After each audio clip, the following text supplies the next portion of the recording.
You can close your eyes if you want to, but understand that God doesn't care. This is just for you.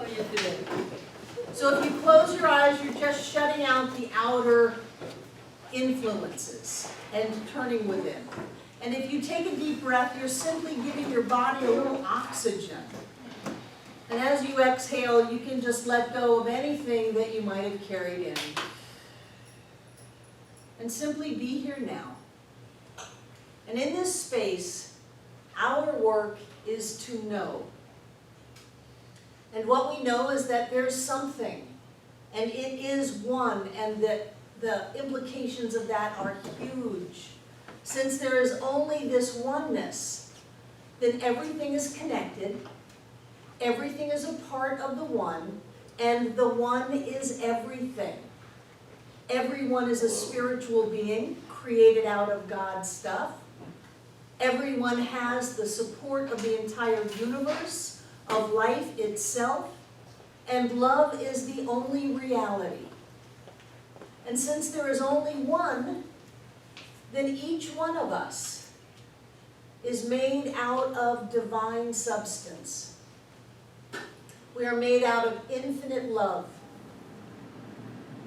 We are made out of total truth. We are created out of the prosperity, the health, and the wholeness of all life. It is our nature, and we cannot stop it or get away from it. We cannot get any more of it. This is who and what we are. We are all of it. And so we take a moment to just breathe in to that feeling that we are more than our bodies and our story and our experiences. We are God itself as us. We are magnificent spiritual beings alive and well on planet Earth. We are beings of light. We are beings of love. We are beings of power.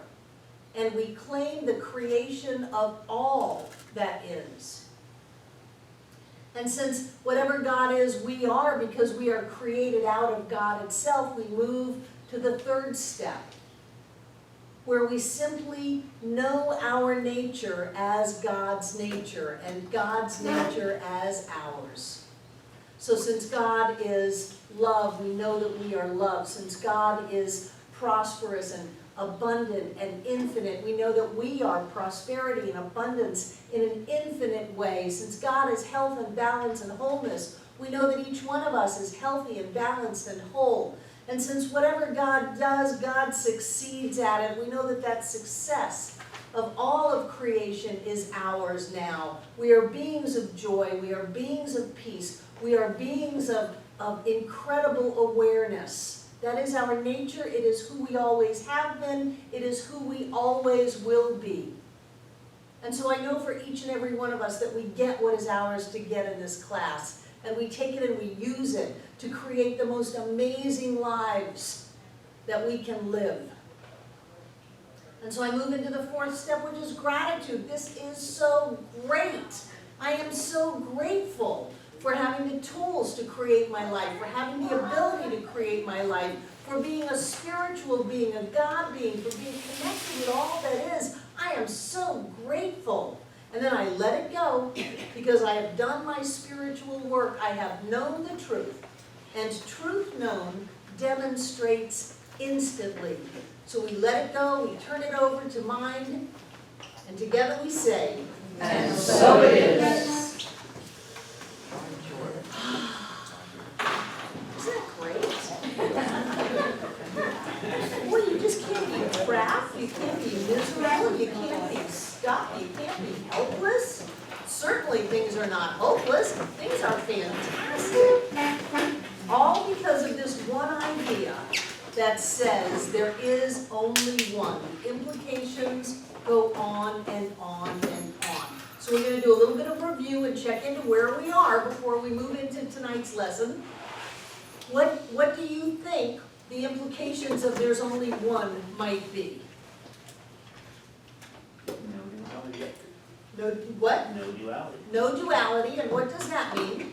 There's no other force besides that which is. Oh my gosh, there's no devil, there's no sin, there's no eternal punishment and burning in hell, there's no parents or economics or political condition, there's nothing outside of you, there's no other. John flew in for class tonight.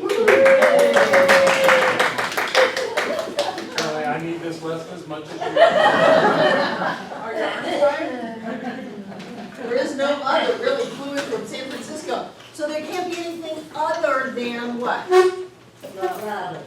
Love, God, Spirit, what'd you say? Perfection. Perfection, Health. health, wholeness, Essence. essence. You guys are on a roll. What else does this idea of oneness mean? Connection. Connection. Yeah, can you ever be separated? No, never. Even when people get mad at you, you can't be separated from them. Even when your kids say, I never want to see you again.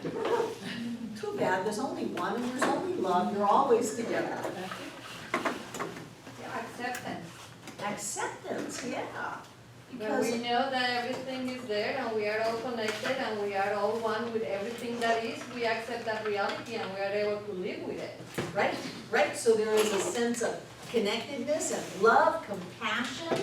How about intuition and guidance? How about you get what you need at the moment that you need it because there's only one and there can't be anything left out? So if you need to know something, or if you need to have a phone call, or if you need to have something happen, it's going to happen, or you're gonna know it, or the phone's gonna ring. All of that because there's this idea of oneness. And oneness is which step of treatment? One. The first one. Excellent. Excellent. We call it recognition. And what are we recognizing? Oneness. Oneness. Oneness means that you're not missing anything, that you're not broken, that there's never anything lost, that there are no missing pieces. That's all about oneness. And oneness also brings us to what your homework was last week, which is step 2, which is claiming and experiencing that oneness inside of you, as you. So what does step 2 mean? Recognizing that I am that. Recognizing that I am that. Boy, that's pretty powerful. Last week you had a song that went through 7 characteristics of God. God is love, I am God, I am love. Right. And that was really helpful in the week. If whatever was happening, God. Good. Can you imagine living your life like that? Whatever is happening, I am God. I used to use that Bible verse for years, be still and know that I am God. I actually have it up on my wall somewhere. And I used to say that as a mantra because the dragons would come up and the monsters would go boo and things would look like they were totally falling apart. And I would just say to myself, be still and know that I am God. So saying to myself, saying to the outside circumstances, be still and know that I am God. Stop it because I know who I am, and who I am must trump whatever it is that I think you're doing in my life. Whether it was my finances, or my partners, or my job, or my car running out of gas, be still and know that I am God. Wow, what a life that would be. So, I think you had some homework. Did you want to say anything? No. I feel like I'm kind of backed up from last week when I was in a sneezing fest. I'm so grateful for the rain. Yes. So in your homework, you were going to come up with some step 2 statements. Oh, I thought it was step 3. Oh, did you go all the way through to step 3? Well, Let's you said the review. homework was on page Yeah. 55, which is the end of step 3. Great. So what are step 2 statements? We're just reviewing, coming up to speed. Karen, I am that I am. I am that I am. What else? And peace. I am peace. God is all there is. God is peace. I am peace. God is my true nature. God is my true nature. I am God. Hey, I'm God. Morgan, did you have your hand up? I'm all knowing. I am all knowing. I got through college algebra with that. I did. I have no idea how that worked, but I would treat before the tests, and I aced 2 years of algebra. I tell you, I believe. Hallelujah, I believe. What are some other step 2s? I am one with all. I am one with all. I love, I am love. Yes. Yes. I am the divine presence. I am the divine presence. Yes, Kathy. I'm whole and complete. I am whole and complete. I love that I am perfect, whole, and complete. I am perfect.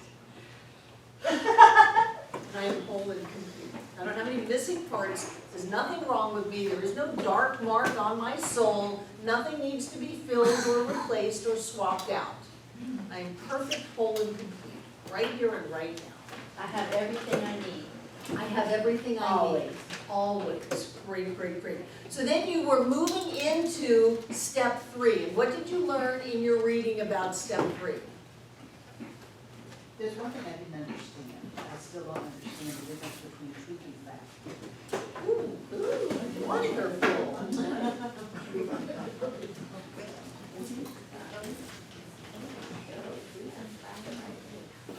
Remember when Dragnet was on?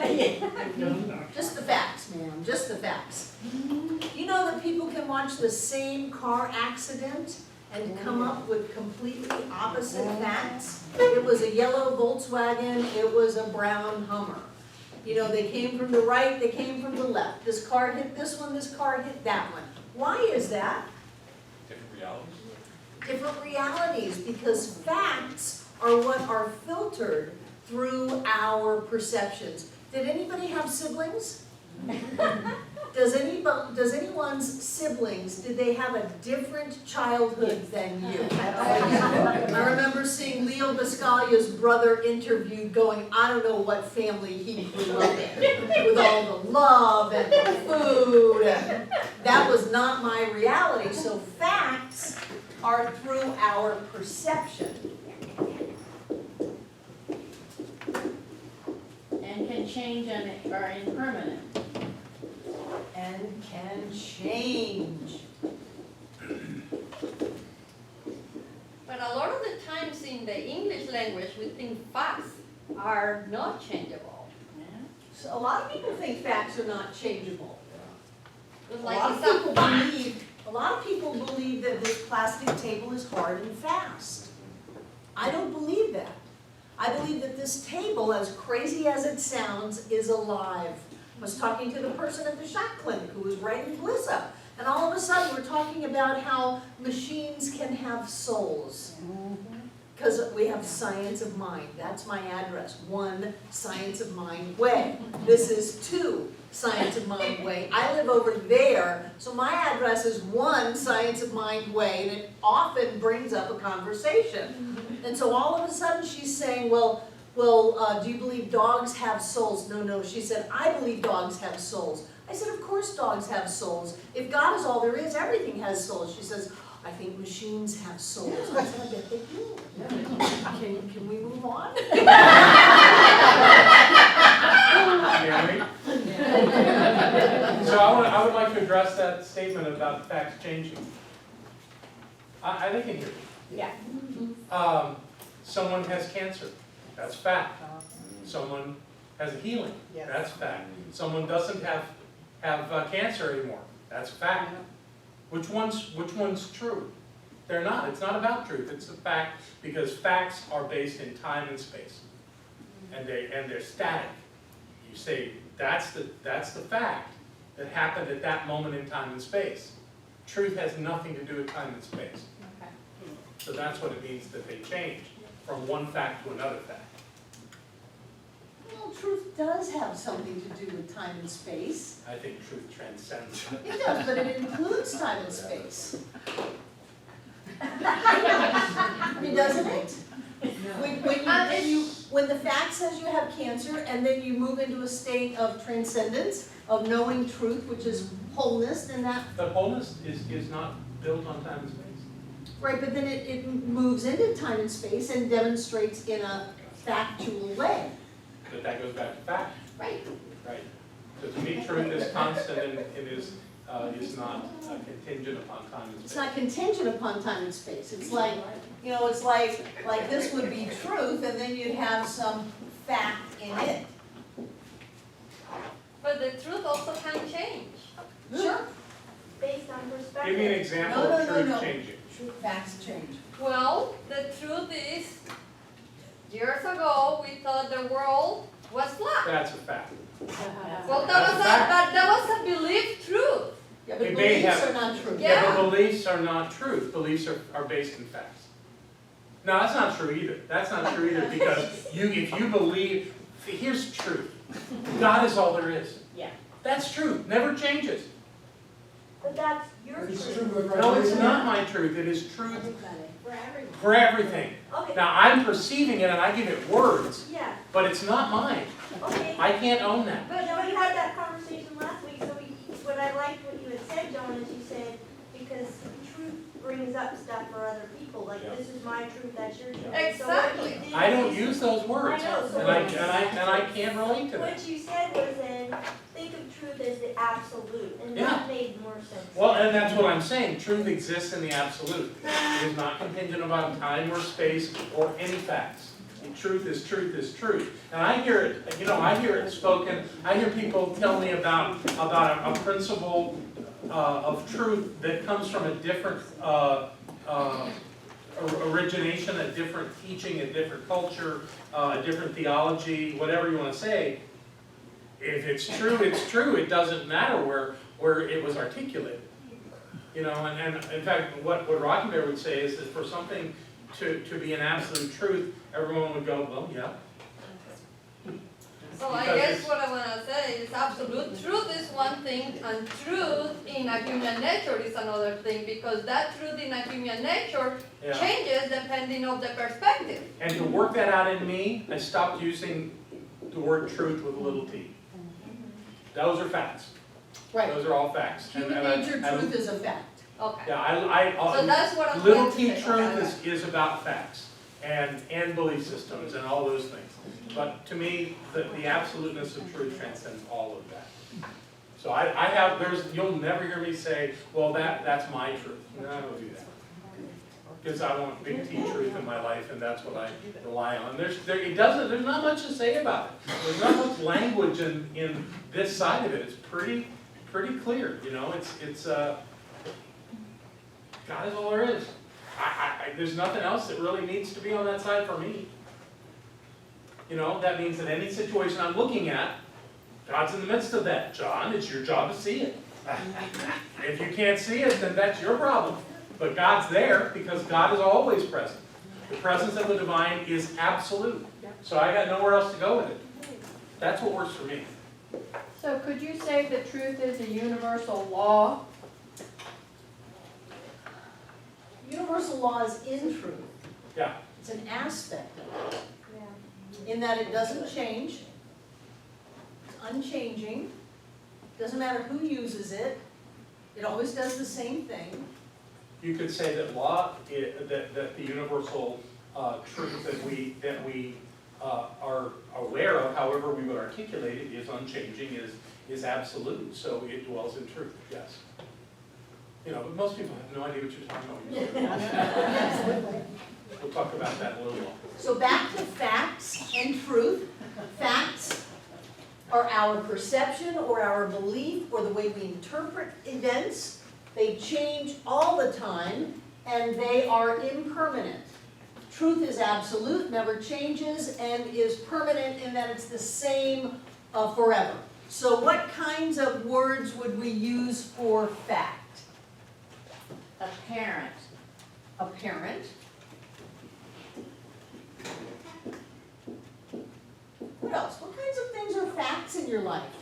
Time, What? time. Time. Good. Your weight Your weight. at any given moment. Sure. Your body image, your weight. The health. Finances. Wait. Your health, meaning the state of your body. Yeah. Okay, because health, I would put on the other side in truth. like somebody saying you have a cold or. Oh, well, let's put a cold down here. Okay, has anyone had a cold?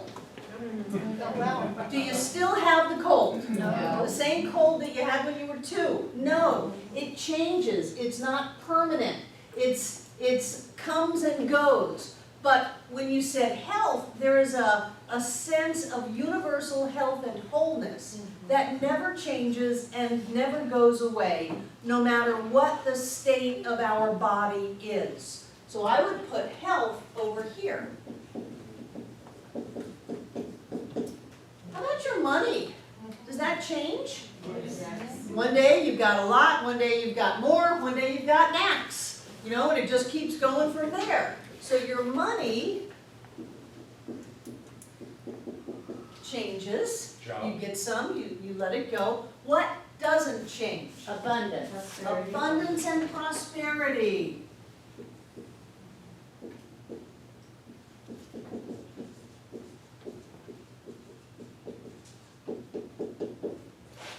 You said job. Your job changes.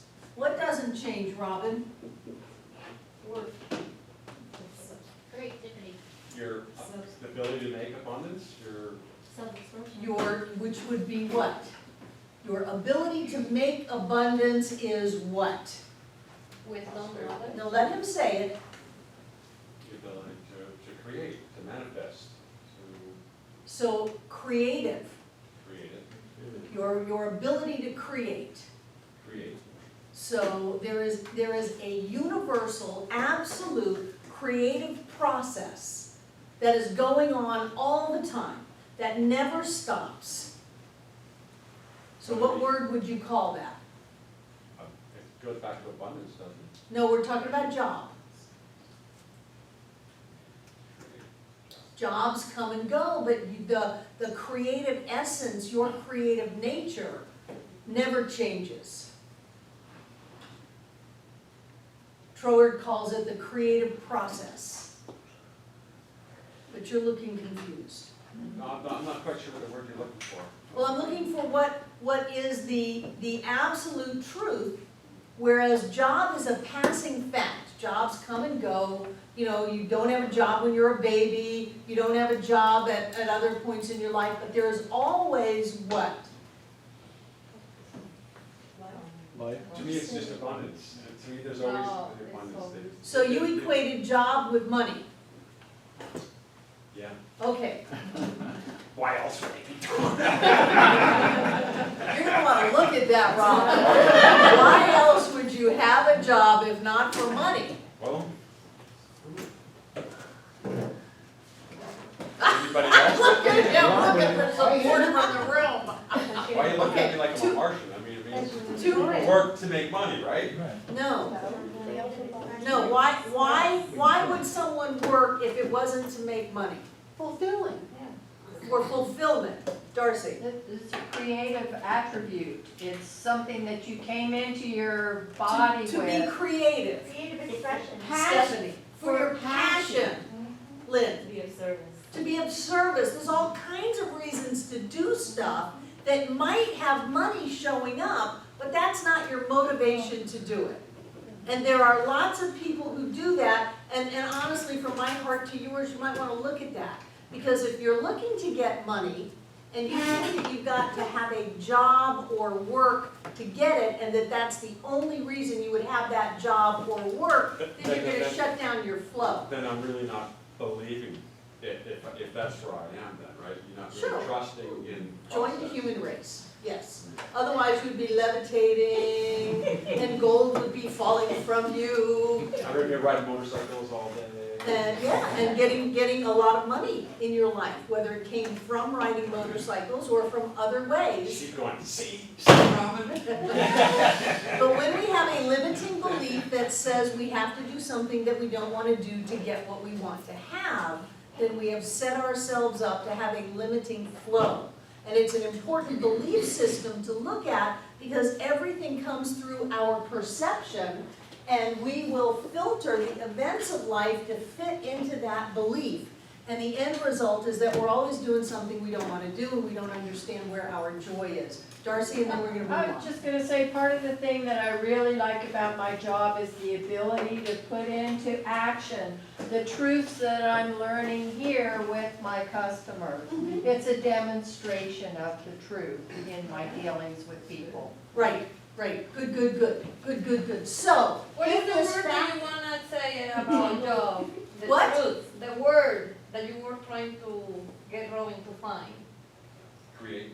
With the, well, rather than saying, I have a job, I have an ability to create my life. Okay. That the creative power of the universe flows through me. And so whether I have a job or not, I am manifesting every molecule, every atom, every person, every experience in my life. That's me. And it has nothing to do with something called job or money in the bank or circumstances or weather or political climate or gender or age or any of that. It has nothing to do with that. It has to do with the God-given essence of power to manifest my physical existence that can never be taken away, can never change. It can be trust, Pardon that me? word, to sum that, trust would be that, I don't know that it would be trust. of knowing, is the trust of knowing that. Knowing what? Trust what? Trust all that you just said, and knowing all that you just said. Sure, maybe add trust to that, yes, if you say to trust all of that, yes. Okay, so in fact versus truth, what we are doing is letting go of the fact and moving into the truth. And so if I have an issue that says, oh my gosh, I don't have enough money, I don't have enough money, I don't have enough money, I don't have enough money, and that becomes my mantra and my affirmation, then do I want to keep that? no. No. No. What do I want to do? I have all the money in the universe. I want to change it to the truth. I want to, as John said, transcend that circumstance of the apparent lack of money that I created, but it is a fact. It came to pass and not to stay. It's only moving through my life. It's old news because I'm thinking a new thought that's going to create a new reality. And the way to do that is to rise up, to transcend, and to think a greater thought, which is a truth thought. So what do? I move into, I have what? All the money in the universe. I have abundance. I have what? More than enough. More than enough. So abundance is great if you get that. When I first started learning this, I had no idea what abundance was. I had no idea what prosperity was. I started treating for cash because I knew what that was. I have cash in my hand. I have more than enough. I have cash, credit card, or money orders or checks, because I would occasionally get paid by check when I would go mow people's lawns. So I was treating for something that meant something to me so that I could change that old feeling that said, holy crap, I don't have enough gas to get home. I would change that around. I have money in my hand, I can feel it. I can smell it, I can feel it, I know that I have it, I've got it right now. And then after I felt more stable in life, I could move to, I live in an abundant universe. The universe delights in giving to me. The windows of heaven have opened and poured a blessing down upon me that fills me filled full to overflowing. I have gold dust in my hands. I could move into that once I had enough cash that I wasn't freaking out, because my freak out filtered every event in my life, and then I would create experiences based on that, so I had to move it a little bit at a time. So as you're looking at the things you're going to use in your treatment work, please make it your words and make it real. Robin. I think the one thing, since I've been coming here and I see people in this classroom and we work on this and work on it, I see things happening and good things will come. It's just like you get back to the example, hey, do you want to go out for lunch? I'm going to treat you. A lot of people, like for that example, will say no. It's like we need a class just to learn to say yes, to rise up and accept what's being given to us. I mean, it happens to me all the time. Like you said, for a long time, people kept giving me TVs. and then I gave it to you. It's like to learn how to receive is huge. It's like, am I worthy? Like some people don't think they're The worthy, so only how do you get people to say appropriate yes? answer is thank you. Thank you, even if you're not gonna keep it, even if you're not gonna go, thank you takes it. Let's go to lunch, I'll treat, thank you. I've already got 10 other people lined up to take me to lunch, can I schedule you? Or whatever. Yeah. I wanna give you this, people give me stuff all the time, please understand if you give me something, doesn't mean I'm gonna keep it. But I'll take it, thank you. Thank you, you wanna give the center a car? Thank you, we'll sell it. Thank you, you wanna give the center a house? Somebody did give the center a house. You reminded me of that, Wilma. And the answer is thank you. It could be as simple as a compliment too, you know. Somebody Just give me a shout, compliment. Thank You are Thank you. gorgeous. you. That's it. Thank you, and that's a good point, Robin. Practice accepting your good. So, fact and truth, did that answer your question, Breezy? Well, I think so, but I do have just a couple of questions on a couple of words to find out which they go under. Passion and creativity. Creativity would be truth. Now, that is not the object of what you create. No. The idea of creation, creativity, that kind of a thing, that is an ongoing universal principle. There is creation, that means there must be something that is creative and a process of creativity. But that doesn't mean crafts or something like that. That would be where? Well, that would be fact. That would, the object of your Like that. creativity would be a fact. But it's gonna change sooner or later, it's gonna change. Do you wanna say anything?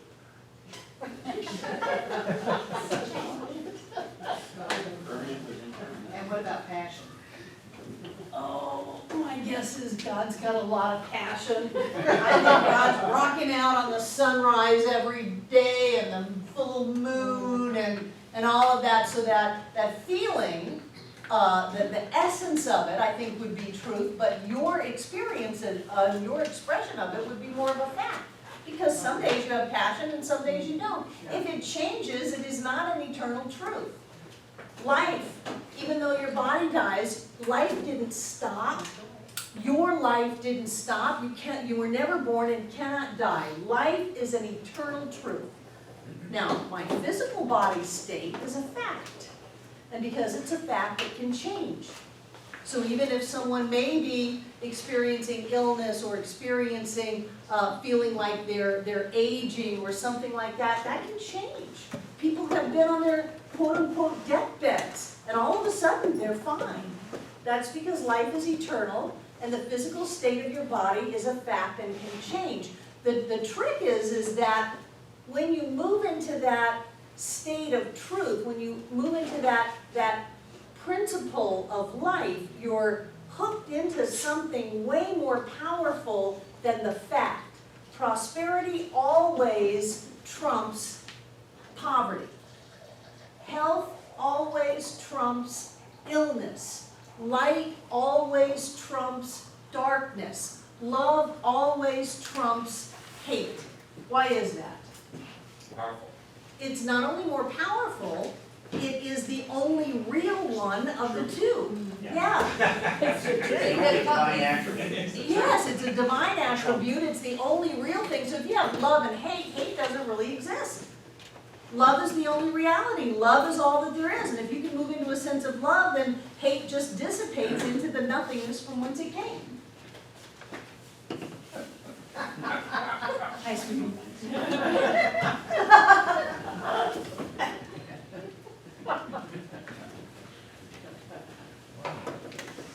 It's a racer when you have a hand. So what I want to do in the half an hour before the break is go over how to structure affirmations in your treatment. And over the years, we've come up with 5 P's. They are personal, present, positive, in the present, precise, Powerful. and powerful. They're personal. You're doing an affirmation about yourself. In your treatment work, especially now, you are treating you. You're not treating world peace. You're not treating Iran's nuclear program. You're not treating something far away from you. You are treating your consciousness to move from the fact into a transcendent state of awareness of universal truth principles. That's what you're doing. That's what you're supposed to be doing. So if you're treating your third cousin's neighbor's dog, bring it back home. Make it be personal to you. And then it's in the present tense. Why is it in the present? That's where it's at. It's present tense. You cannot change a moment ago. And you cannot live a moment in the future.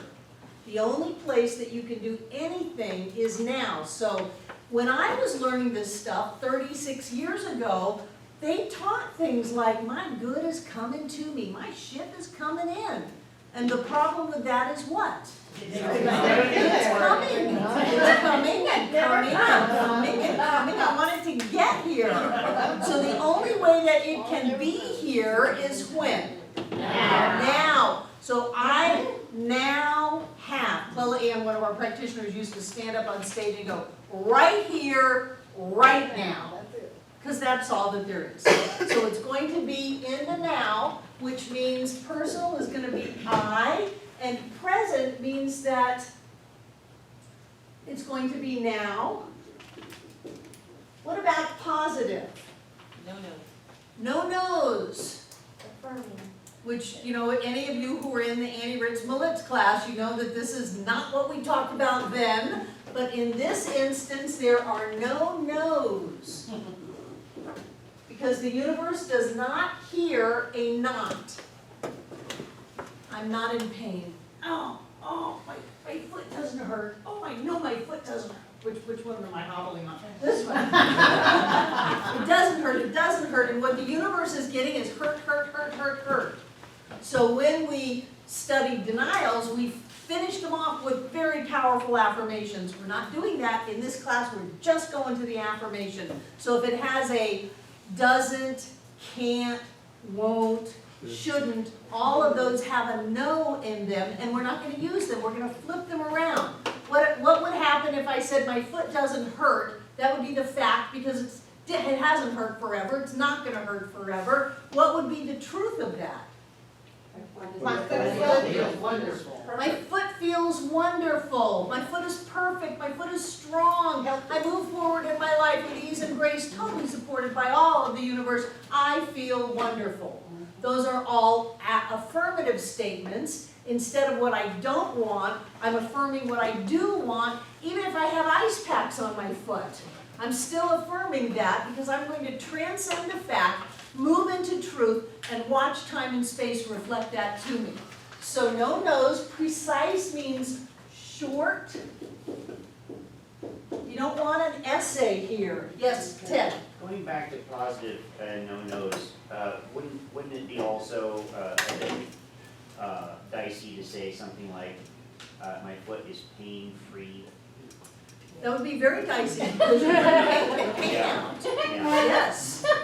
So I wouldn't say that. I would say feels great, is strong. I walk beautifully. I dance through life. You being the famous ballroom dancer that you are. And powerful. Make it be powerful for you. It doesn't matter if anybody else thinks it's powerful. You don't have to use these lofty words. You're not trying to impress anybody, and you're not moving into a place where, okay, now I have to be holy. You want it to be powerful. You want it to be real and have it mean something to you. Have it feel a certain way to where you go, yes. At the end of this kind of affirmation, you should be going, yes. Yes, yes, I get it, I feel it, I know it, yes, yes. Morgan. So when you were talking about you wanted cash, was that under powerful or precise? Because I was kind of thinking that was precise. The whole thing.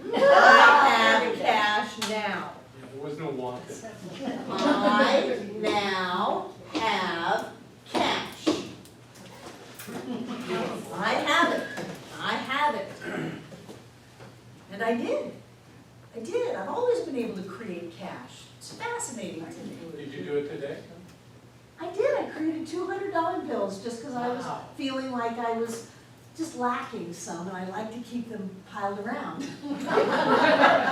And so I told the truth and told it quickly and asked for what I wanted, and then I got cash. It was great. This stuff is amazing. Mandy? So if pain-free is dicey, how about the whole debt-free thing? Yeah, I agree. yeah. It's the whole idea is built around the idea that the object of your thought is what you're creating, the object of your thought.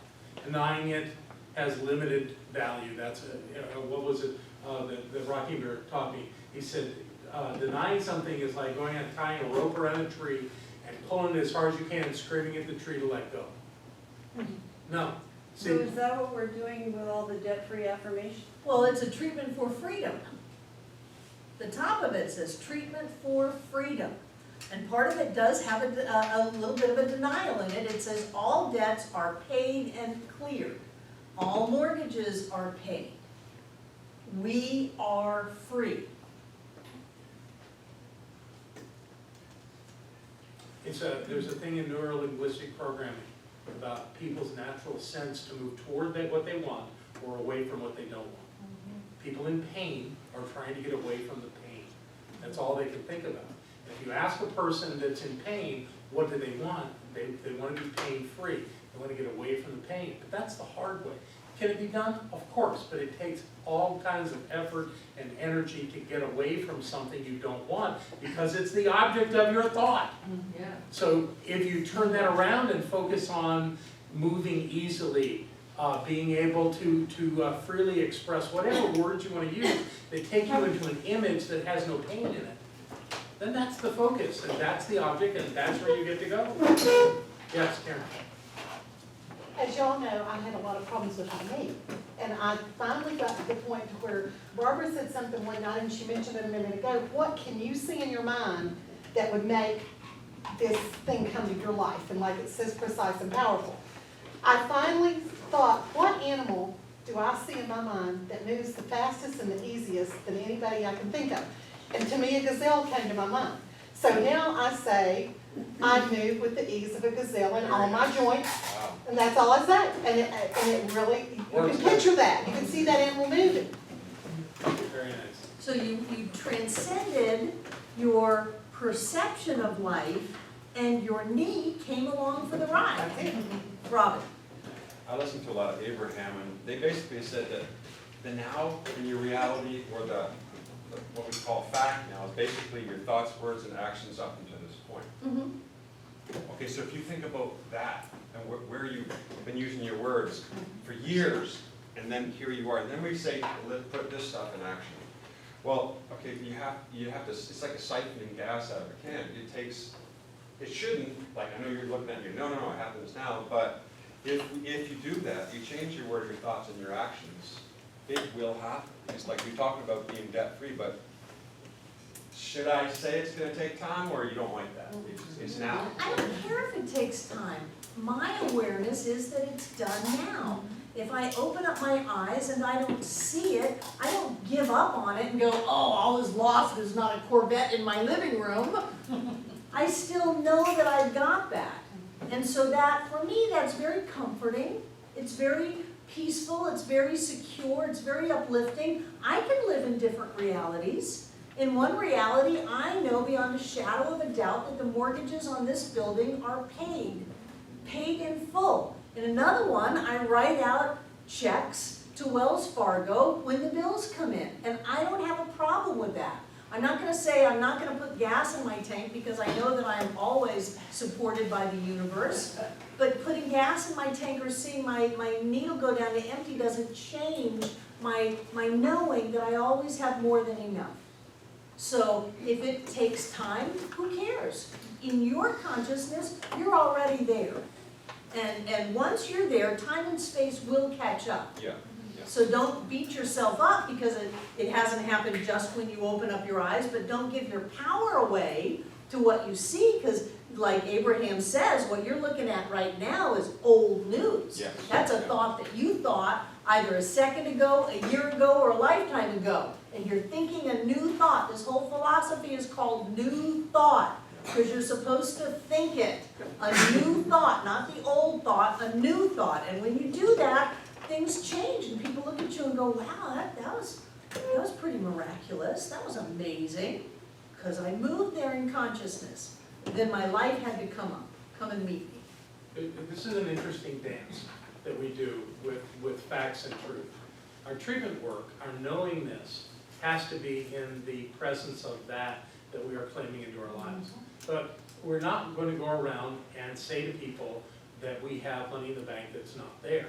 We may be knowing that that's so, that there's plenty of money there, but if that money isn't in a factual sense in your account right now, don't be walking around telling people it is. You know? So we have this, we use facts for information purposes, so that we can monitor the way our manifested world is functioning and what's there.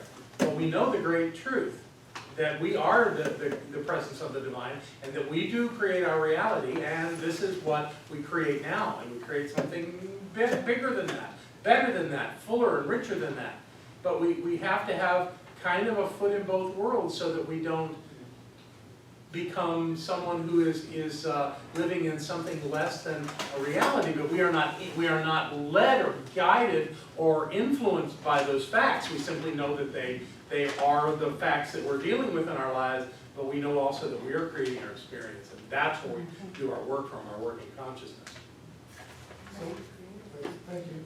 On the affirmation statements, I don't know if I hear this much here, but I guess like many people, when there's a certain fact, you know, like the foot, you know, one of the places I like to go is, for example, I know that perfect life is what I am, and I call that perfect life, that perfect health, into expression as my foot now. Great. You know, it doesn't go into what it's not, it just, and I kind of like that because it's the manifestation, you know, I'm actually doing this thing, and it works, you know. I'm not seeing many downsides to that. So are you saying that your pain in your foot is imperfect? I'm saying the expression of, this is interesting, is it my perception that it's, what is the pain in my foot that I'm perceiving? Well, the pain actually is the elegant structure of your physical body.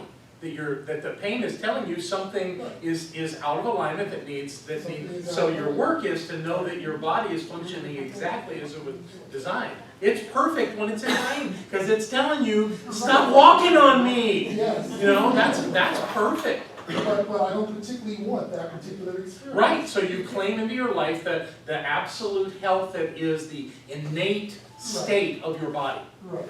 And that's what I was trying to say. Yeah. Yeah, I just have those issues about the word perfect.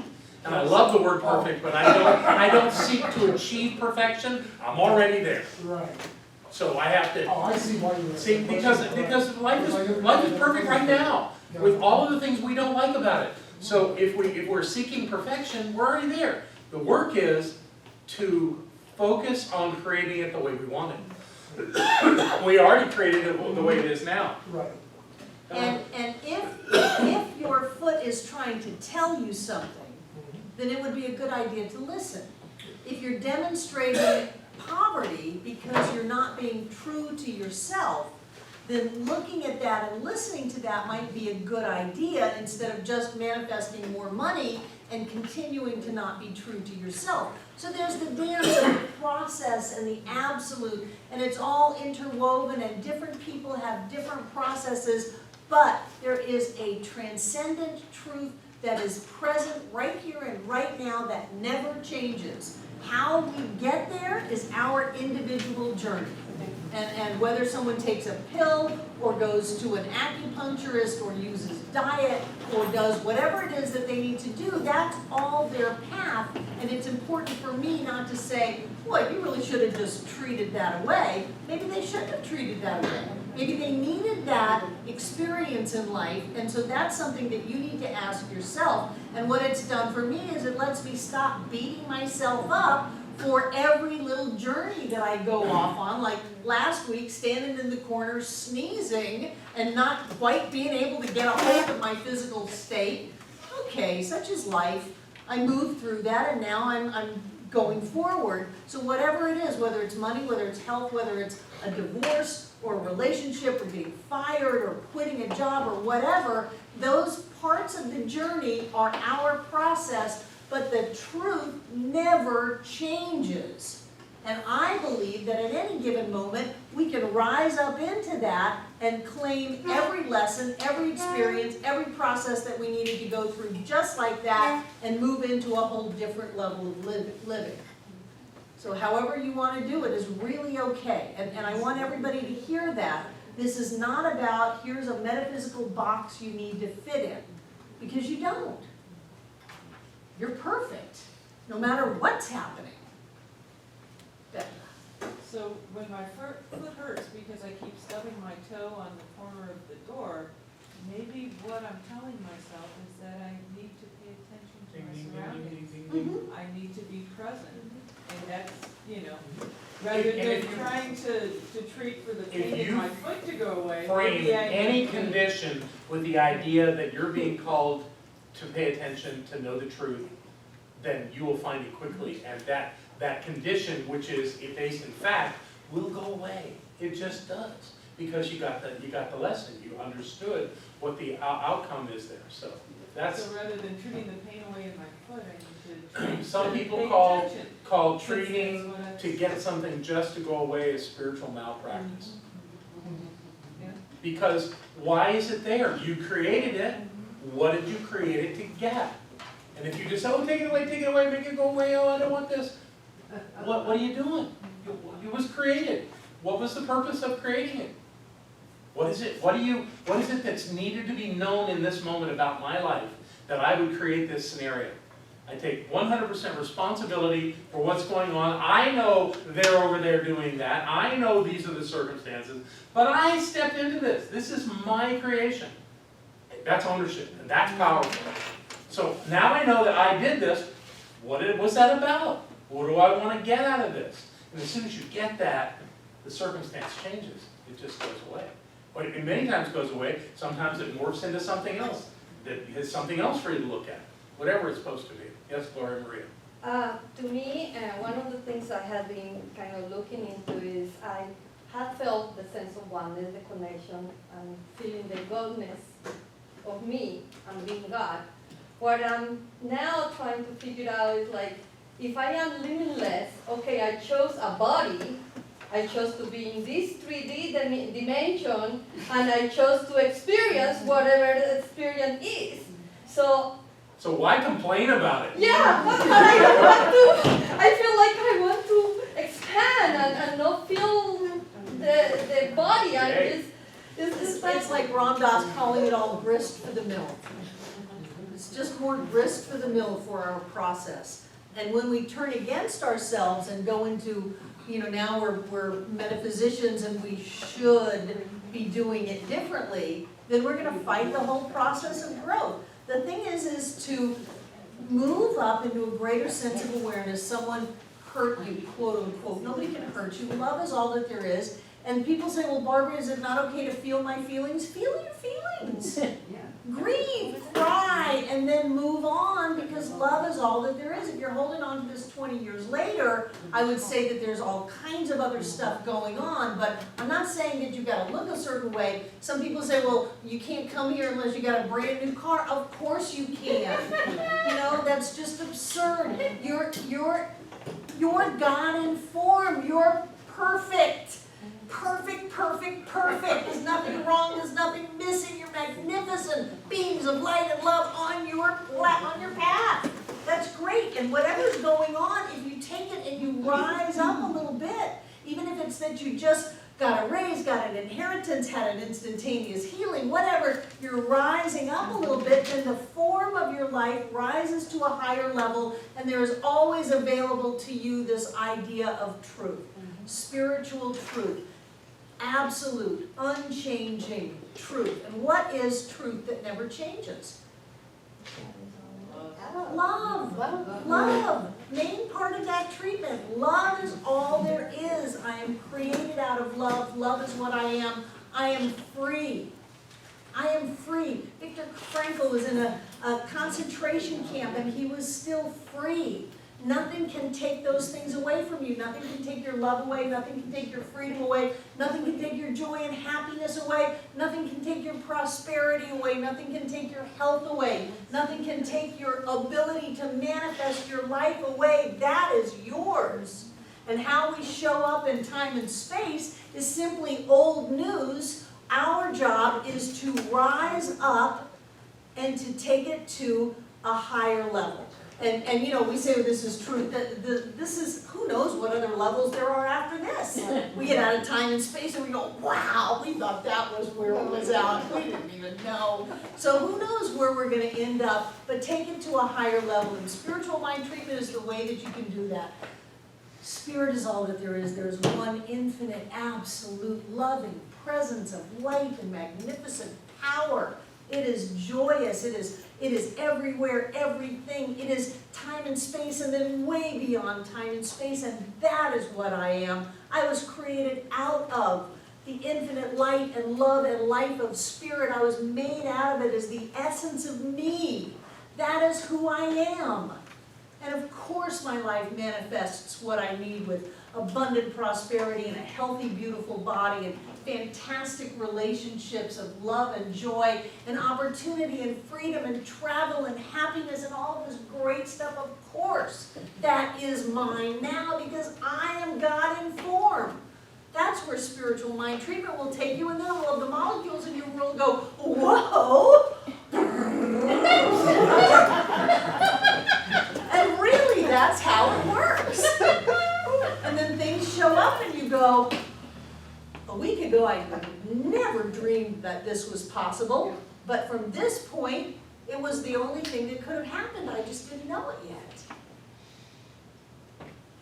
When you take your consciousness, your thoughts, your feelings, your beliefs about life, and bring it up to where God is always present in my awareness, not that it wasn't here, but where it's present in my awareness, then my form changes. And that's our job. Just like John said, first step of treatment, God is all that there is. If you can just do that, then that's all that you need. That's it. We're done. Everybody go home. God is all there is. Rick. On the point of being precise, where there's kind of a point there where we get real precise, you're holding out the details. Can we talk about that very thing right after the break? Okay. Because that's quite a conversation. Yeah, it's a good subject. All right. Okay, let's take a break. Somebody turn my camera off, okay?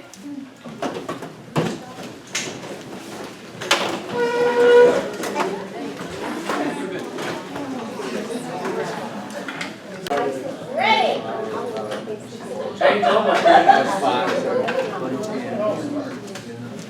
So we're going to start with Rick's question. Let me just kind of talk about this idea of precise before we take on your question. Let's see if I get you closer to that. So we got personal, present, positive, precise, and powerful. I want to talk about precise. The idea that it means short is interesting. Very positive. And if you're doing a public treatment, if you're actually speaking it out to one or more people, it's probably good not to go too long with it because you get lost in the words. But one thing I know about Dr. Holmes is that his treatment work was always done privately. That he did it, he went into his library, that was the room where he did his treatment. He had his place to sit in, and he would stay there until he got it, until he was absolutely certain it was so. Sometimes it was for hours, working on one treatment, because he believed that you stayed with it until you got it. Now, nowadays, we teach people to be, as practitioners and have classes like this where we say, go through these steps, say these things, and you're done. And we used to have a little magazine called Creative Thought where you could get it all on one little page about that size. Okay, I'm not saying those aren't treatments, but to me, it's not about the length of the treatment, it's about the effectiveness of the treatment. So when I think about the concept of precise, what I'm looking at is not length, but the qualities that are involved. The qualities that you're seeking to have. One thing we don't do with treatment is get specific. There's a difference between being precise and being specific. Specific to me means someone wants to be in an intimate relationship, and they pick Morgan to be in a relationship with. So now they're going to do treatment that they're in a relationship with Morgan. I'm just picking on you because you're close. That would be being specific. That's not what we want to do. That's not the precision we're seeking. Because what could happen, let's not use Morgan for the rest of this example. You have a particular person and you decided that's the one for you and you're going to do treatment, or you're going to go to a practitioner who seems not to know any better to get them to do treatment for this relationship. And it can happen. And it can be the most painful, difficult thing in your entire life. Because what are you getting into? You weren't specific. You weren't looking at the qualities that you were seeking to have in that relationship. So rather than picking a person and treating to know that you're in a relationship with them, what kind of qualities do you want to have in that relationship? Ones that are true. Okay, and you can, Like love and joy. where there's love and there's joy and there's honesty and there's respect, and where there's a sharing, an energetic sharing that serves and supports both individuals, and you go on and on and on and create that. But those are qualities. That's not about who it is, because if you get into the who or the what of it, you're missing the point of the treatment. Treatment is never about those kinds of specifics. They're about the qualities that you are calling into your life to be revealed through the process. Yes, Karen? Question for you, if you want a yellow house, can you ask for a yellow house? Certainly you can ask for a yellow house, but wouldn't it be more valuable to ask for a house that is structurally sound? Oh, yeah. You can paint the friggin' thing yellow. You know, so, I know, but what I'm saying is, think of, that's a great example, Karen, because what you've just suddenly done by that is limited the universe on the possibilities in your life. And there's a lot of yellow houses that could be crap. Right. So that's not what you want to bring into your life. Getting a new car. You don't treat for the color, or you certainly don't treat for the one that's on that lot. You don't look at that car and go, I'm treating that's my car. I've done that. It works, but it doesn't get you where you want to go. It's an interesting metaphor for a car, right? So what you want to do is you want to decide, so I'm driving my new car, what do I want it to be? Well, I want it to be mechanically sound. I want it to have good tires. I want it to, when I turn that key, I want it to come on. You know, I mean, those are the things that are about being precise. What about electric? If that's your call to have an electric car, you know, and I've called that into my life. I was in Napa, California a couple of days ago, and there was this elegant four-door red Tesla. That's the Model S.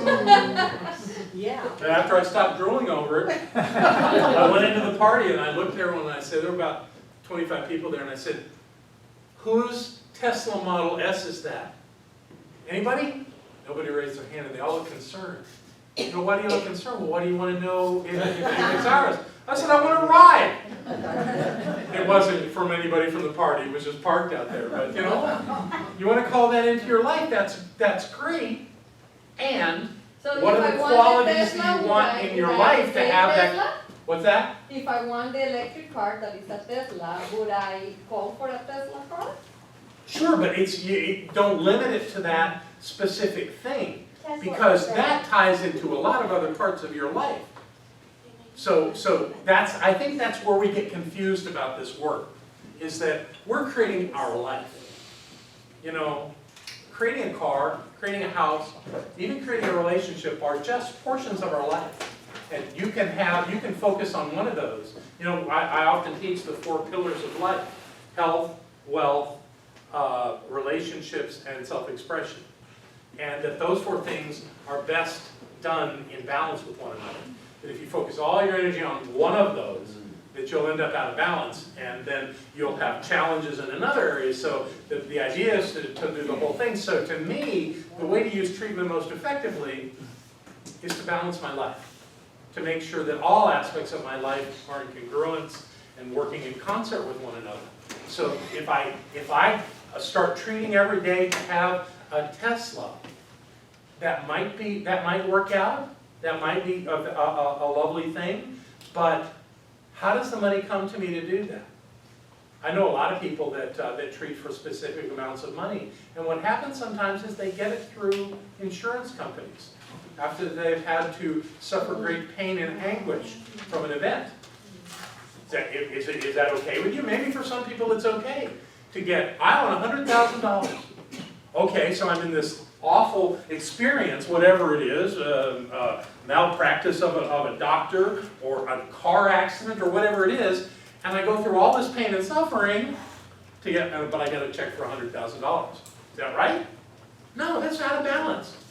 And I see all kinds of people do that kind of stuff. So the specific to say, oh yeah, get an electric car, sounds great. How does that fit into the wholeness of your life? I just like that she already has one. Cool, that's great, that's wonderful. That's lovely, and which one, what kind of got? Yeah, Leaf? Good for you, those are lovely little cars. Yes, Jane? I have a new car, and it's a Peacock Emerald. That's the shade, and I treated for that, I mean, and that's a Good for crazy you. thing. But the thing is that I had the picture in my mind, and I went with a friend and we looked at 2 other places, and it just didn't turn up, and then it there turned up in its entirety. So I'm just... You happy with the car? Oh, I love it. That's lovely, good for Well, you. the thing of it is, though, how much, it's like, it's a matter of awareness. And was I aware of the color? I mean, ordinarily, I really don't like color. I mean, what do I care about colors? But Well, that was, this experience in your life, color was a factor, good for you. something was going on. That's lovely. Who else raised their hand back here? Yes, Sue? And then we'll go to Tom. So, when I think to the core of what I really want, out of anything, I want to be happy. I want to Yay! feel joy and I want to be happy. So, if I'm looking at a car, whether it could be structurally sound, it could be this, that, and the other thing, but I might get the car and still not be happy. So I'm looking at That's a a car so that I can be happy. I'm looking at a house, regardless of the color, regardless of anything, to help me in being happy, or however, you know. Does the car or the house make you happy? No.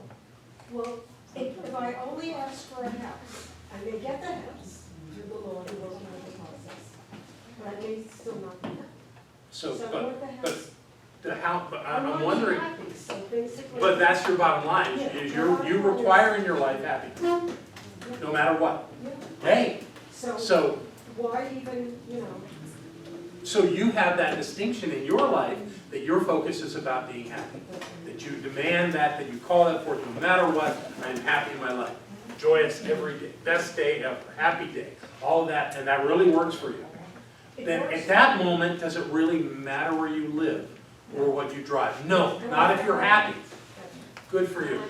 So these physical things fall second to your emotional state, which you claim at a state of happiness no matter what. That, you know, most people on the planet, don't have meaning. exactly. And you live in a nice home and drive a nice car, right? Well, he does. Okay, y'all work that out on your own. Tom, what do you want to say? Oh, I want to say I have your 4 quadrants, but I also have a 5th one called mobility. And I can ask for specific qualities as long as I tag on if it feels good, if it doesn't hurt anybody. There you go. And this is something bad. And we all set the parameters. Yeah. We all look at that. And to me, that's what being precise is about. So that it fits the mold of our consciousness and works in our life. And when this is an exercise in being consciously aware. This is an exercise in paying attention. This applies to the 3rd step of treatment, but it applies also to everything we're doing in our life. Are we focused in a way that we're drawing that into our life by who we are? Every thought we have falls into that model. Are we moving toward what we want, or are we struggling to get away from what we don't want? Are we clear about where we're headed and what we're calling into our lives? You know, we're calling everything in our lives that shows up. It's all there. We did that. Don't be blaming that on anybody else. Don't even blame it on yourself. Just be aware that we are the creative source of our lives. We're the ones that do that. Yes, you have a question or thought? So if you've been training for something, you know, you're trying to be precise and specific, which can also, it can get murky. So you get something that's like close. You're like, is that it? You know, like I test drove a car and I really like it, but I was wanting a 5-speed. Now I have reasons why I want a 5-speed, because I want to get, you know, I can drive them, but I want to get comfortable. You know, when you go in foreign countries, that's what everyone drives. So, but I'm like, oh, I really liked this car. So how do you know when you've gotten what you treated for? Because you know. And I will go with you that sometimes when you do your work, you're opening up to the possibilities of life. And some people can say, yep, got that, they got all that. And some people go, wow, this is even better. This works beautifully. I thought that part was important, but really, you know, this is really great. And we make that choice in our life. It's not about, oh, is this the one? It works for you if it works for you. And if it doesn't, it doesn't. And go, no, not yet. But the idea that somehow, you know, there's this funny thing that we think somehow the universe out there is separate from us and it is sending us something. That's not what's happening. We're having thoughts, and a law, which we, of course, put into the diagram as being that center thing in this diagram. This thing that we call the law is somehow separate from us and doing that outside of us, but it's not. It's doing that constantly, being impressed by our thoughts again and again and again and again. And nothing that is created in our lives is static. It's all very liquid, very mobile, very fluid, so that it'll follow the patterns of our thoughts. If we get, you ever get angry with your car? And how quickly did it break down? Because that tends to be what happens, is that we put that energy into something and it responds perfectly. So it's your car if you want it to be your car. If you want to wait for another car, wait. Nothing, there's no right or wrong to that. You just choose. I was once taught by a teenager. She said to me, either you love it or love it. If you love it, it's yours. If you are kind of thinking about it, it's not. And that probably works lovely for her. Yeah, and it worked for me now. So then it's the law that gives you what you end up with, right?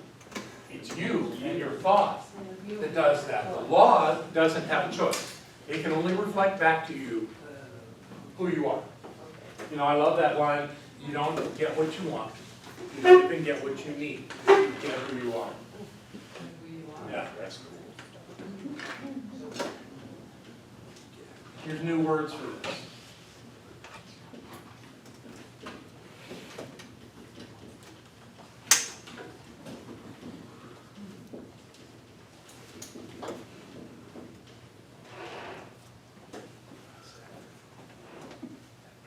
Where are we in this?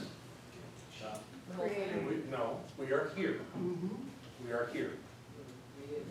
We use this law, which is absolute, always present. Law's at the point of us, just like it does everywhere. But it is neutral. It does not make us do anything. And we get a creation. So we think the law turns it into something and reflects it back to us. So this is where we are, but this is where we observe the facts. This is where we gather information so that we can create. And we do this over and over and over and over and over again all the time. So our thought patterns create this through the law. The law's doing the creating, but we're doing the thinking, so we're instigating. We're initiating. We're doing the process over and over and over again. So the point is, watch your thoughts. And get serious about how you're doing your creation in your life. Use a formula, which is what spiritual mind treatment is. It's not magic. It's simply causing you to focus clearly on the thoughts that you're having so that they create the result that you want. That's the idea. And the thoughts are the absolute quality. That's what I want you to say about this idea of precise, is that look at the qualities you want. Think about it. Many people don't think far enough out to what it is that they're really seeking. They say something, well, ooh, isn't that pretty and shiny? I'll get that one. Okay, well you can, and you may or may not like it. You know, one that happened in our lives, we went off to, when we were building our house, we went off to one of the big box stores and bought a refrigerator. We didn't really research it. We didn't have time. We were doing all this stuff, so we got a refrigerator. And then we went over to Barbara's son's house and saw his refrigerator and went, oh. Because we didn't play it through. We never really sat down and said, so what do we want in a refrigerator? And what I was thinking was, I want one to fill that space in my kitchen so I can open up and get things that are cold. That's as far as I thought. I wasn't being precise. And that's what you got. And that's what I got. You know, and I've had some good work on letting go of my expectations. Because now, once I saw something better, I had expectations. And I thought spend $1,200 and get one of those, but I've learned to love the refrigerator that we have. Yes, Rick? It cost almost $1,200. Yeah. Going with that idea, and using a car as an example, I know, you know, if you don't have your mind made up, you're gonna get vagueness. You're not vagueness. So say that you're wanting, you can't What make up your starts mind. in vagueness stays in vagueness.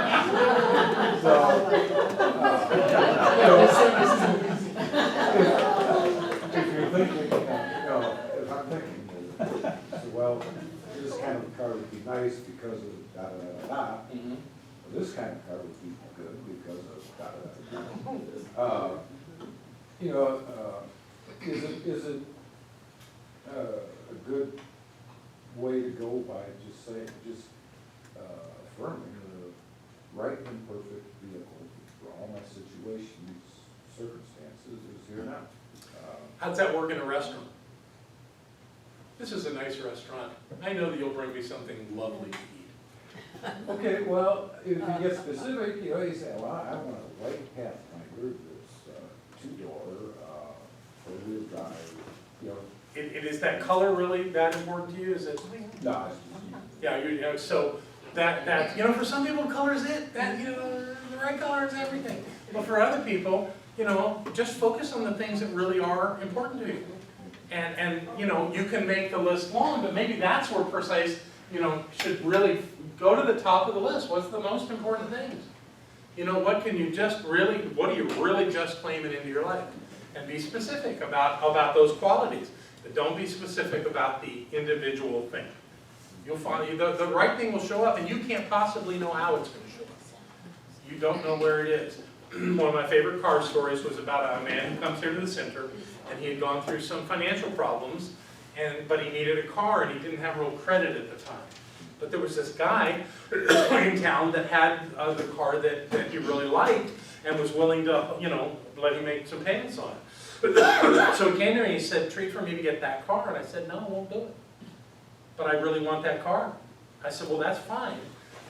You can tell me about the qualities of the car that you're seeking. You can give me a brand. I don't care, you know, and whatever make you want. But what I'm going to do is know that the car that has those qualities will come into your consciousness and it will be your car."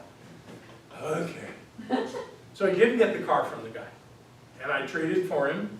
And he was driving down Patton Avenue. One of the car lots there had the car that he was claiming that he wanted. He went and saw it and he said, "How do I get this car?" And they said, "Well, we'll finance it for you." And he got the car. And he got it cheaper than the guy that wanted to sell it. So, you know, we think that there's this one narrow path to get what we want so that we can be happy. Well, our choice is to be happy and to claim what we want and let the details of it get worked out here. Let the details happen there. Don't deal in the specifics of how it's going to happen. That's up to the creative process, which has infinite possibilities where we only have what we understand, what we know, what we've experienced. Could we experience infinite possibilities? Absolutely. But most of us in our thinking process default to something we've already seen happen. So I want to go into explaining this idea of why I like to call this process the process of realization. Because some can say that this right here is infinite possibility. That anything that could ever happen already exists, and it exists right here. And that all we're really doing is stating what we are calling into our conscious awareness. It doesn't get rid of all the other infinite possibilities.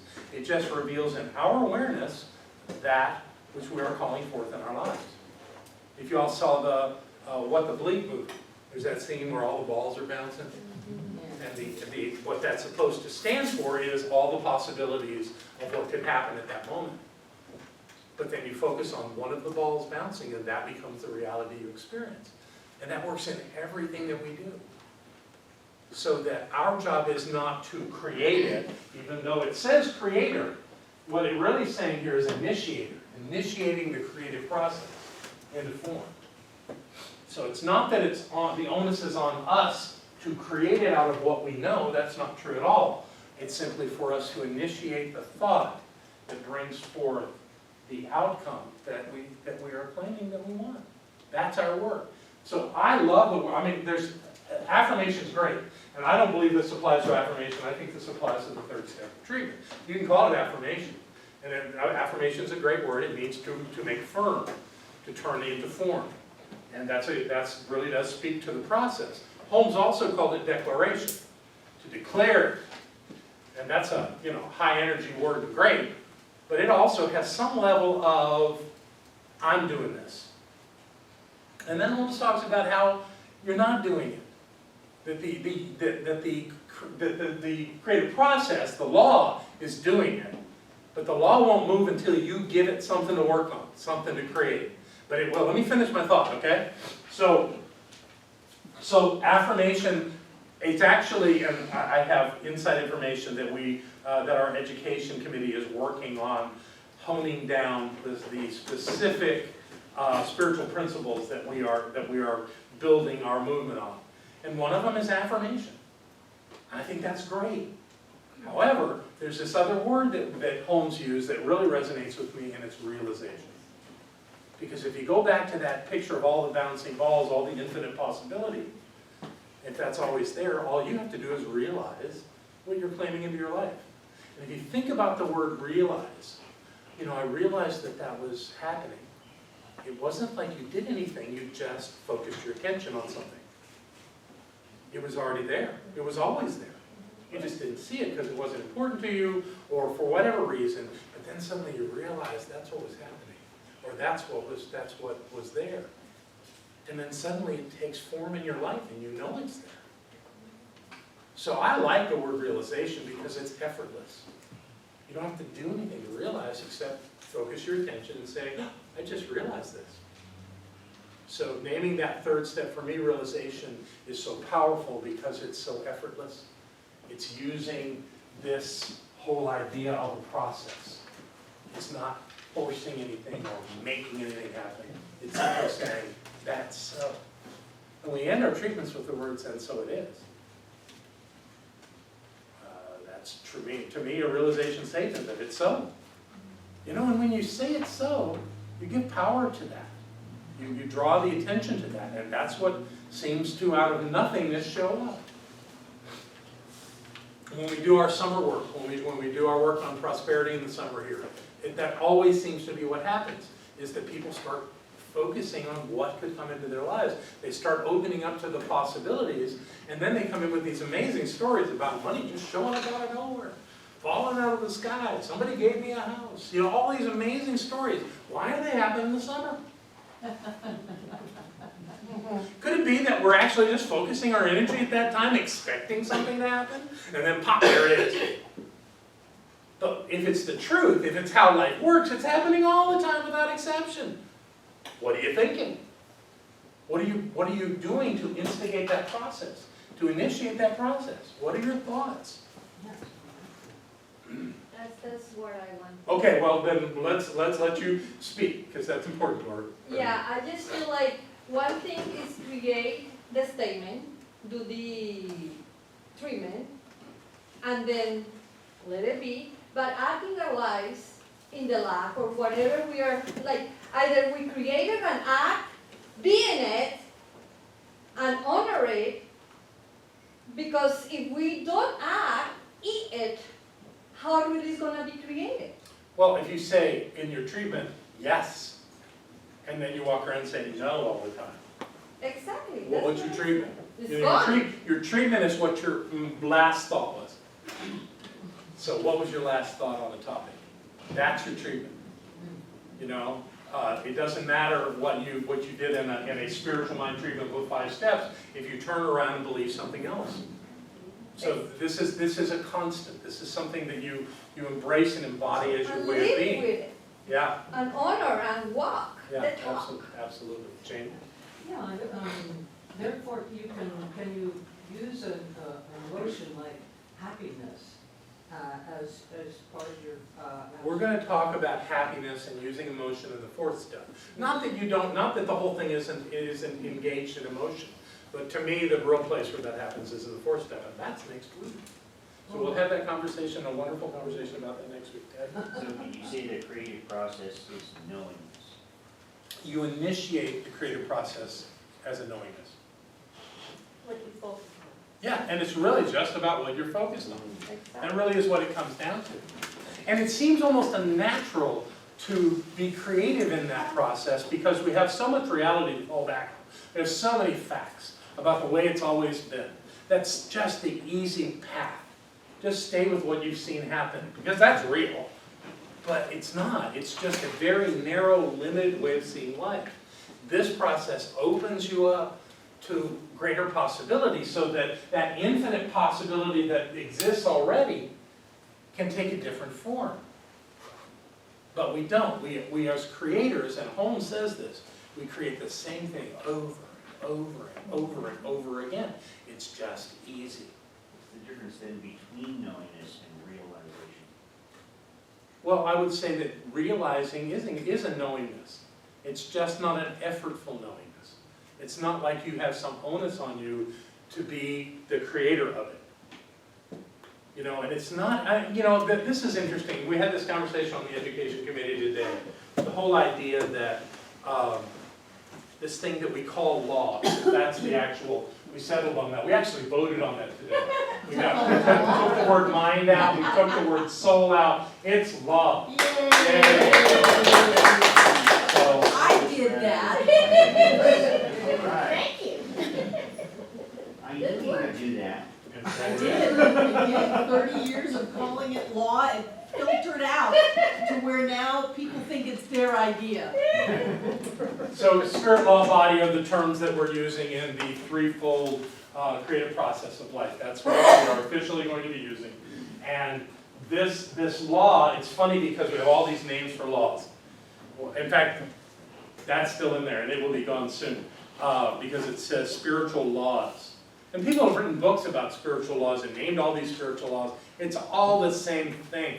The law of correspondence and the law of cause and effect, the law of attraction, they're all the same laws, just perceived differently. Given some way of experiencing it and saying this is how it works. We're making that up. We don't know how it works. We just know that it works. So we can perceive it all kind of ways if you want and name all these laws. But the truth, the highest truth to me is there's one spiritual law. And whatever you name it, however you perceive it works, it's right there in that model. And every thought influences and what his term is, our thought impresses on the law. I love that word.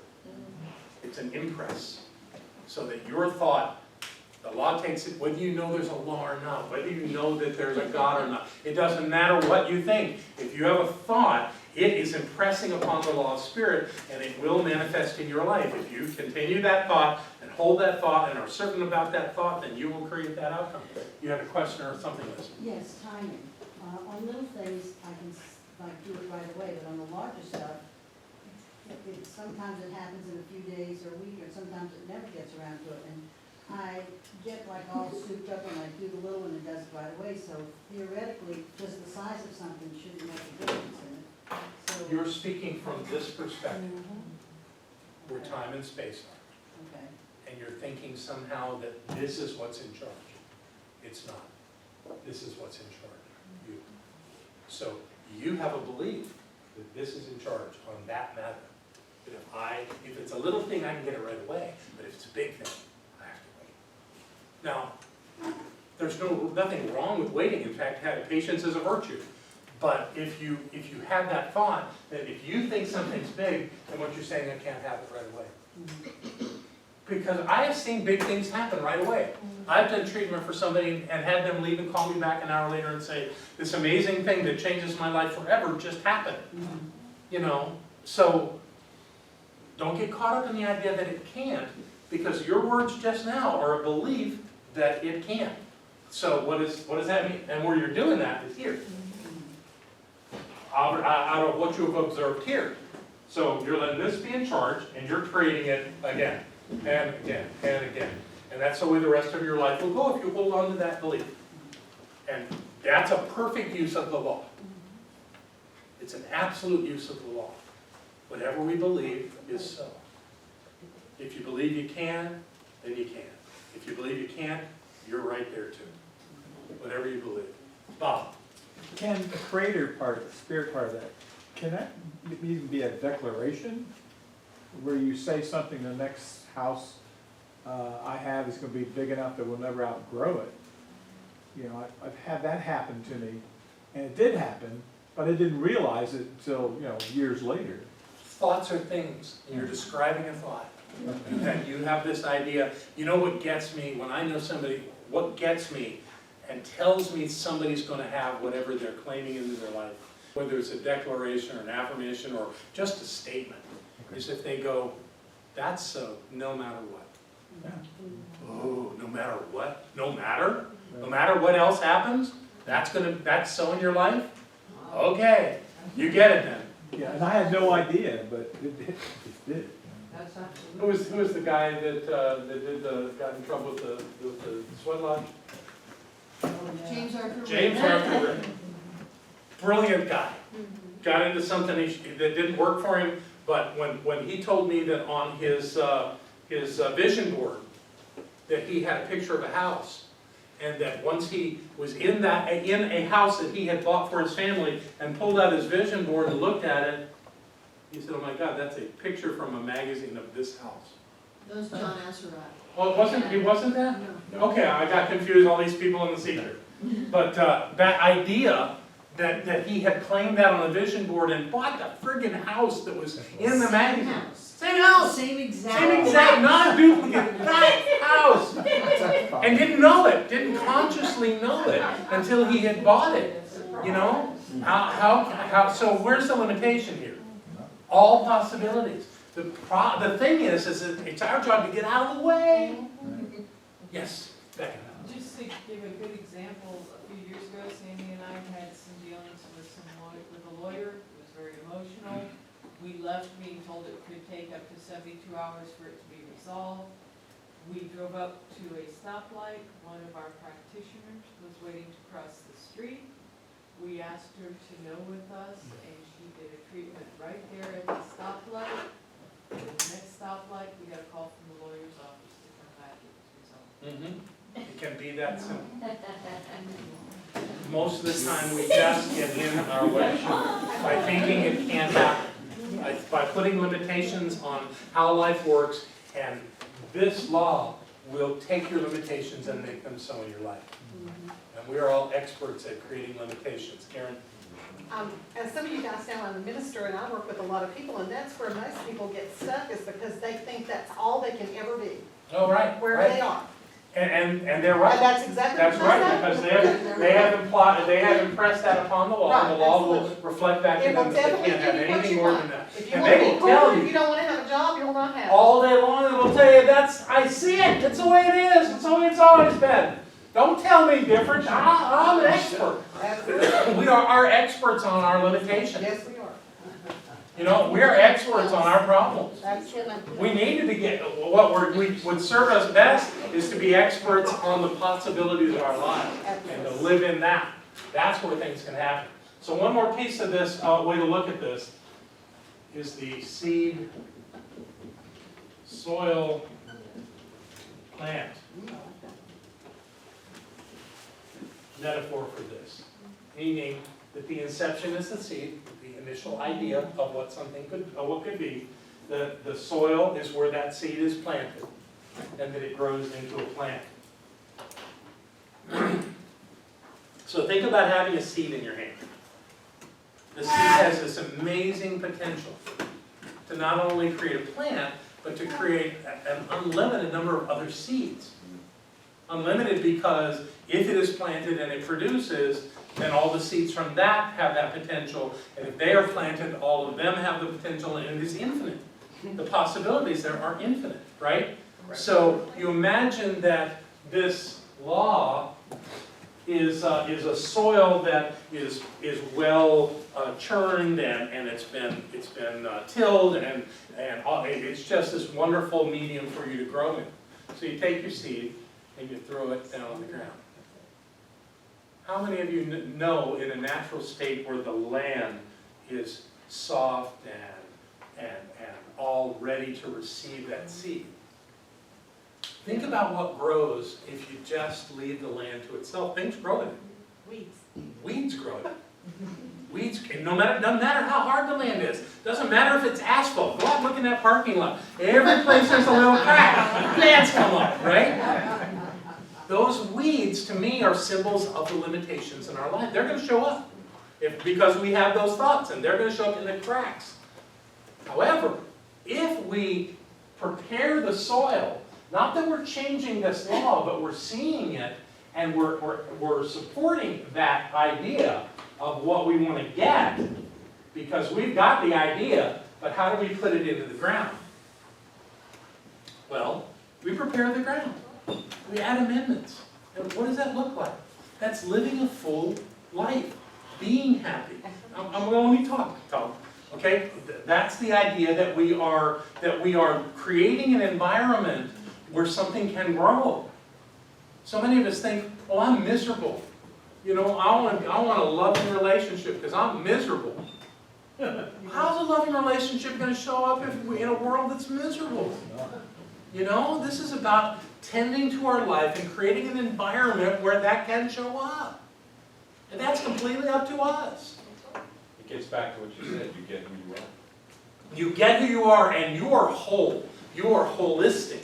You are not a piece.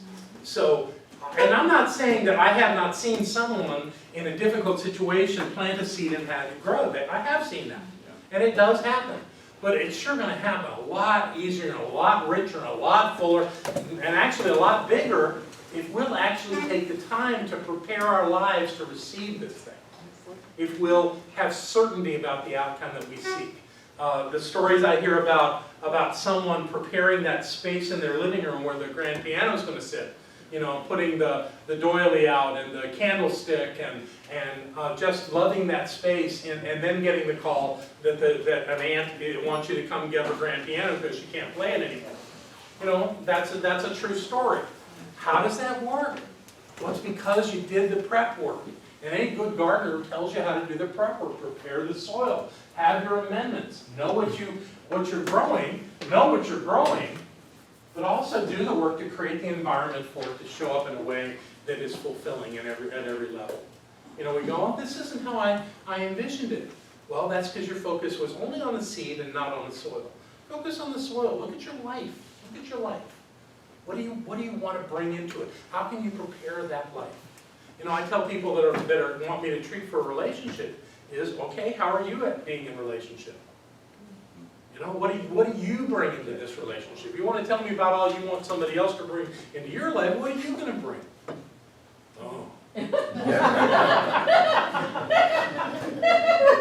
How does it work? So this is a great thing for a third step. These are great ideas. This really works. But you need to do it in a holistic way that doesn't just demand something into your life. That you actually are living this every day in who you are. What do you want to say, Tom?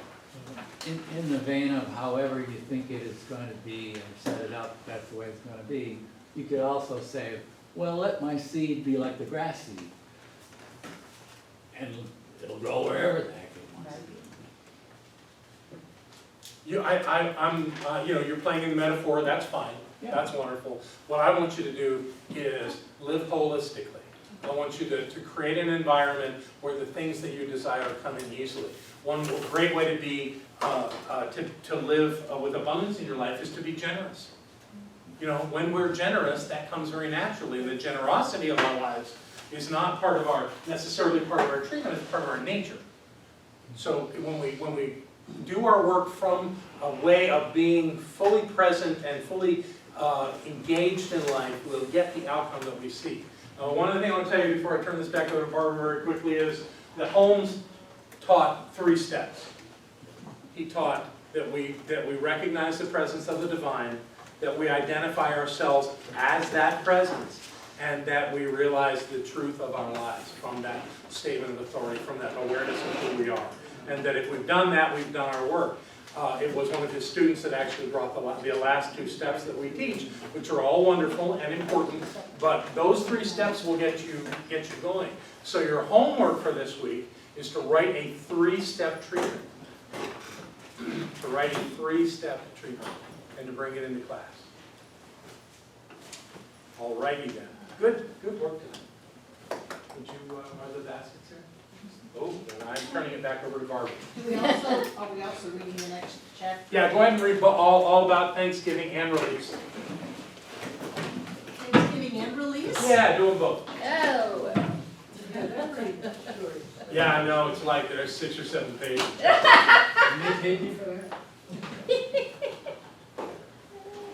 Wonderful, wonderful. Thank you, John. Take out what you can do.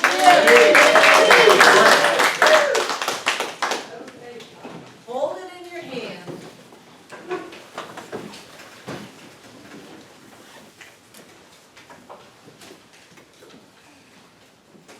Take a deep breath and let it out. And what I know is that there is one infinite, absolute, prosperous, abundant cause in all of creation and beyond. And that each one of us are individualizations of that infinite prosperity and abundance of life. We are made out of prosperity itself. And I know that right here and right now we impress upon spiritual law ideas of overflow, ideas of the Midas touch, ideas of all things being paid, ideas of freedom, ideas of love, ideas of joy, that is our true nature, that we always have more than enough, we do what we're meant to do, we have what is ours to have, and that life unfolds in great joy. And so I know that as we give this gift, we are setting spiritual law in motion, and the only thing that can happen is that the manifestation of those ideas are here and now. And so I claim that for each and every one of us, and I give great thanks for the abundance and the prosperity of our lives now. I know that each one of us comes together this night to make this Center for Spiritual Living Asheville all that it was ever meant to be. It is paid in full. A place of peace, a beacon of light, a tower of strength, and a fountain of wisdom that touches the lives of all who call it home. And so it is.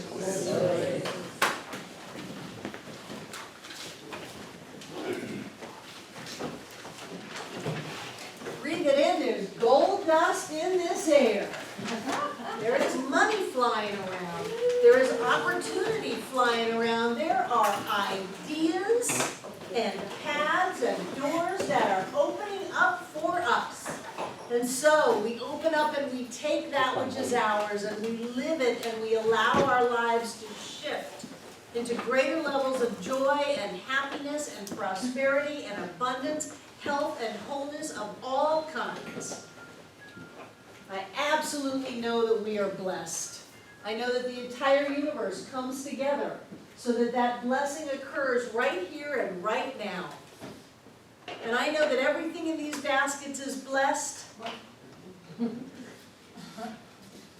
because that blessing that we are goes with our gift. I know that everything in these envelopes is blessed and manifest now.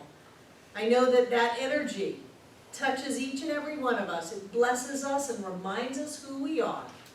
Always here and always now.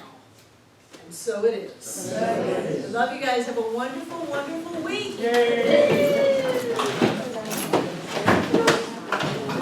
let me know when.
They turn this off?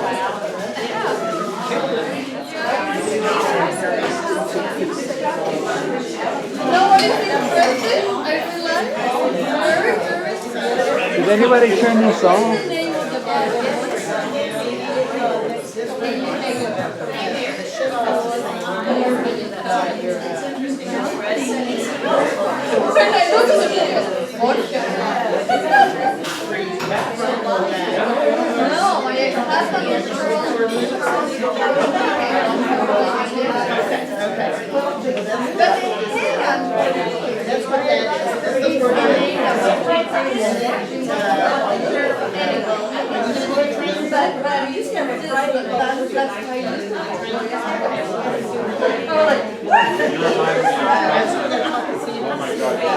Direction.